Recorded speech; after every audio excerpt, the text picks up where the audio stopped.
So what I call the Christian E chords are actually just a set of chords with essentially a very similar shape that work in the key of E.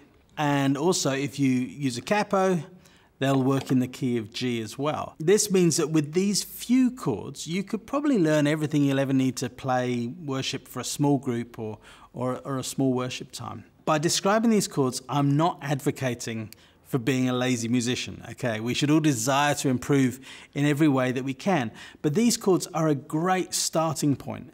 And so if you're trying to get started with the guitar, this may help you move from being a beginner guitarist to being a useful guitarist. The basic shape begins with our open E chord. Now, you'll notice your guitar has fret markers, and these are here to help you find your way around. Our open E chord uses the second and third markers. On the second marker, we have our finger on the A string, and on the third marker, we have two fingers on the D and G. So that makes our chord. And this shape is the shape that we're going to move up and down the guitar to form all the other chords that we need. And so you'll see how I do that.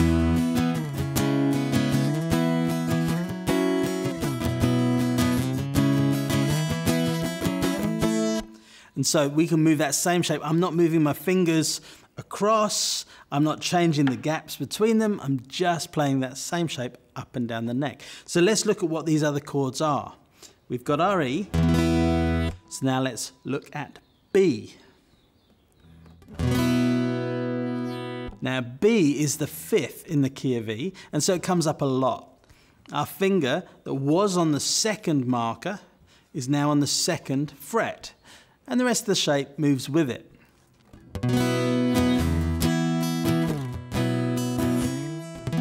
Now, when I'm playing the B chord, I don't play this thick E string, and to make sure it doesn't ring out, I rest this middle finger on it to mute it. Next we have C sharp minor. Now C sharp minor is the minor chord of the sixth in the key of E, and here I take the same shape, and now the first marker is actually between where the frets where I have my fingers, and so I have my E, I have my B, and now with that first marker between my fingers, I have C sharp minor. If I accidentally hit that thick string, it's going to ring, but I can just mute that with my middle finger.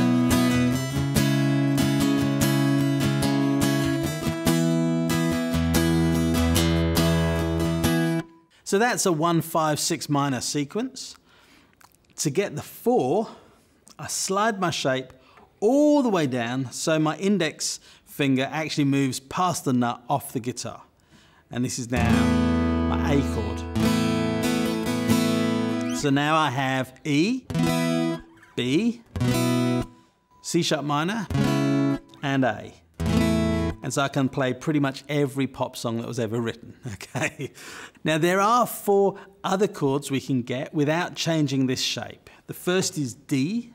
By sliding our E chord back by 1 fret marker, our fingers are now on the first and second markers, and this is now D.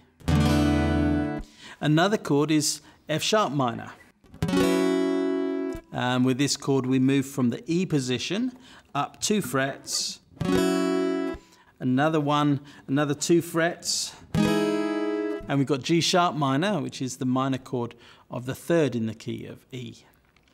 Finally, if our index finger is on the 12th fret and we keep the same shape, we have another version of A.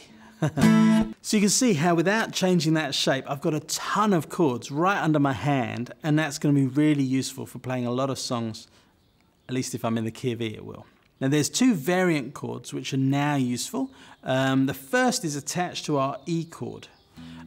If we take our middle finger that we are sometimes using to mute this thick string here and put it behind our little finger, so now I've got this shape. I can alternate between my middle finger and my little finger, creating an E sus chord.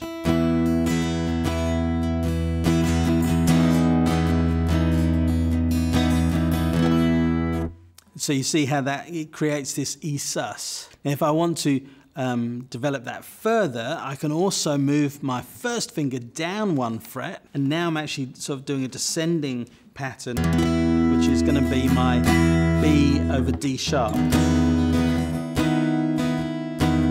And again, if I'm wanting to mute this bottom string, I can just push my first finger against it a little bit there.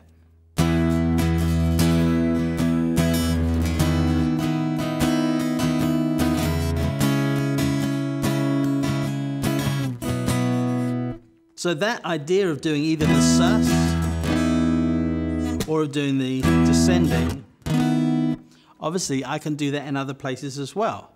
And so if I take that high A chord, I can do the descending thing there, or I can do the A sus treatment in the same way. So now we have pretty much every chord we're ever going to need to play songs in the key of E. Plus we've got D, which is nice, and we can play around with that as well. And the cool thing is that with all of these, once you know them, then you can throw a capo on, and all of them work in the key of G then as well.